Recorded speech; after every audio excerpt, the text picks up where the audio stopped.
What's going on, guys? I gotta wash my bike real quick today and lubricate my chain, so I figured it'd be a great day just to bring you along while I do this.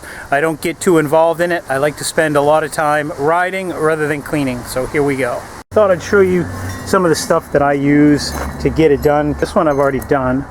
That one's all finished, chain's all lubed, but this one, you can see it's pretty bad. A lot of you guys that are like clean freaks will probably get upset that I did that, but you can see how I just put a line in that. It's pretty dirty. Alright, so let's get this thing cleaned up. Of course, the sun was down, but as soon as I took the hose out and started washing the bike, the sun came out.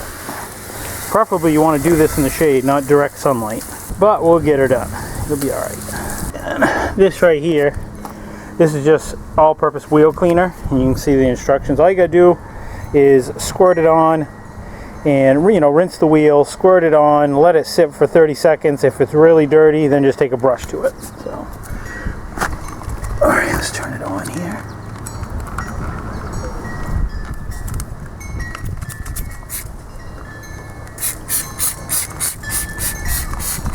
Oh yeah, look at that, it foams up. Now I'm just going to spray down the chain and the sprockets and get all the grease from underneath that slings around from lubricating the chain. I'm going to spray everything down in those areas with this.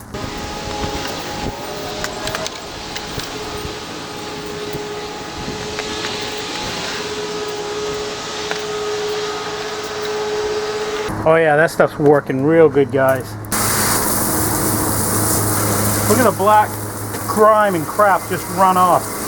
My typical chain maintenance goes like this. About every year I do a real nice degreaser on the chain and sprockets to get everything clean like I am here. Every 600 miles I lubricate the chain with just a quality chain lube, and about twice that, every 1200 miles, I clean the chain with kerosene and I scrub it down with a scrub brush. I've been doing it that way for years and never had an issue, and manufacturers typically recommend kerosene as a cleaner. That's it, guys. You can see how clean it is. Now I don't go too detailed in cleaning the body of the bike because it doesn't really get all that dirty. It gets more dusty than anything, so I just rinse it down, jet it down, and then hose it off and dry it. That's it. I got a little time saver for you guys to dry off bikes. Now you could use an air hose, and air hoses work okay, but I found that a leaf blower works way better just because it has so much more volume. Check it out.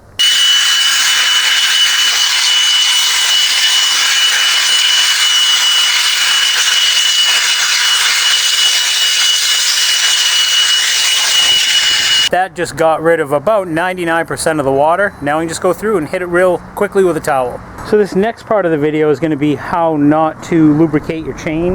So I'm just showing you how you should not do it. As far as chain lubricants go, I'm using a Honda-based product here, but I have zero preference on what I use for chain lube, as long as I lubricate it. And the purpose of the lubrication is just to keep the chain from rusting. This is an X-ring chain, so it's already pre-sealed and pre-greased. The X-rings are holding the grease inside. All the chain lube does is keep the chain from rusting so that the X-rings don't fail. There, so now you know how to not lubricate your chain. And then when I'm done not lubricating it, then I just take a rag and go over the chain just to get the excess chain lube off it so it doesn't sling all over. And it just kind of helps to distribute it evenly all over the chain. And I've been not doing it like this for years. And that's it. That's how you don't do it. Then once you're done lubricating your chain, then what I do is I just go through and take your best lubricant, whatever it is that you like or that works well for you, and just lubricate all the pivot points. Anything that can move or be a wear item, you know, your shift linkage, all that stuff, your pegs, you know, lubricate those so those don't rust up, and, you know, throw them on your passenger pegs. Just go around and anything that has a pivot, lubricate it. This clutch lever was real notchy last week and I took it apart, lubricated it. I didn't get a video of it, but I'll tell you what, this clutch now works so smooth. I ended up putting lubricant down in the cable, and then I ended up putting a little bit of grease, just regular chassis grease, through the pivot bolt, and this thing works super smooth now. Then once I'm done with that, then I hose the whole bike down with SC1, and if you guys have never used this stuff, you guys gotta try it. It's kind of expensive. I get about 2 bikes out of one of these cans, but my God, I'll tell you, it makes the bike look great. You can get it all over the bike. You don't have to worry about anything. I spray it everywhere. Plastic, dashboard, seat. Try not to get on the seat. Try not to get on the tire tread. Wheels, everything. I just hose the whole bike down. You'll see it. So I'm just going to show you what the dash looks like right now. This is how the dealers, I think, make the bikes look brand new, especially a used bike in the showroom. If you guys wonder how they do it, how they make them look really good, this is it right here. So just everything. Gauges. Everything. Controls. Hose it on. Don't worry about it. Mirrors. Plastic, your windscreen, rubber, your headlights. This stuff is incredible, and I'll tell you what, guys, this stuff smells so good. Squirt it on everywhere, let it set for about a minute, and then buff it all off. Comes off wicked easy too.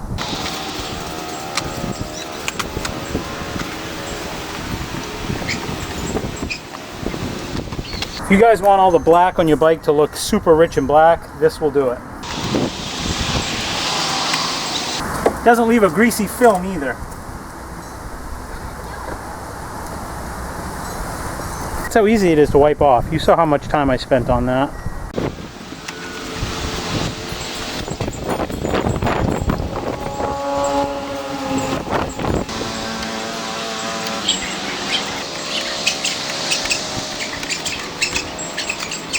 And that's it, guys. Let me bring in, so in about 20 minutes I can have my bike completely detailed. Look at the dash.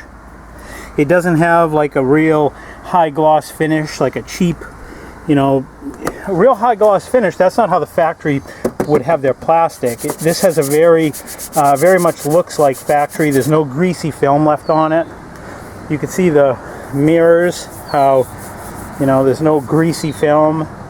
There's no haze on the windscreen.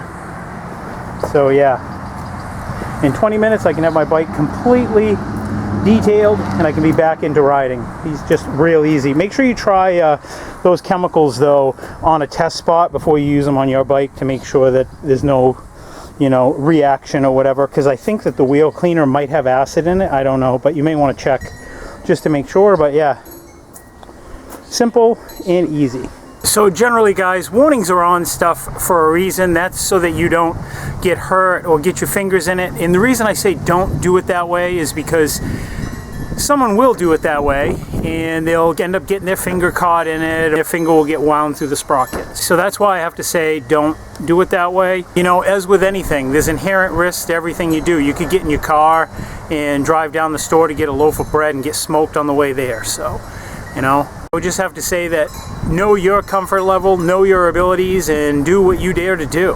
I'm not going to preach to any of you about what you should and shouldn't do. I'm just telling you how I do things, or in this case, how I don't do it. So just a quick video, guys, how I clean my stuff, how I manage to ride more than I end up working on my stuff, and how to lubricate a chain, or how not to lubricate it, depending on how you want to look at it. Until next week, guys, I will see you then. Stay motivated. Take care. Like, comment, subscribe. See ya.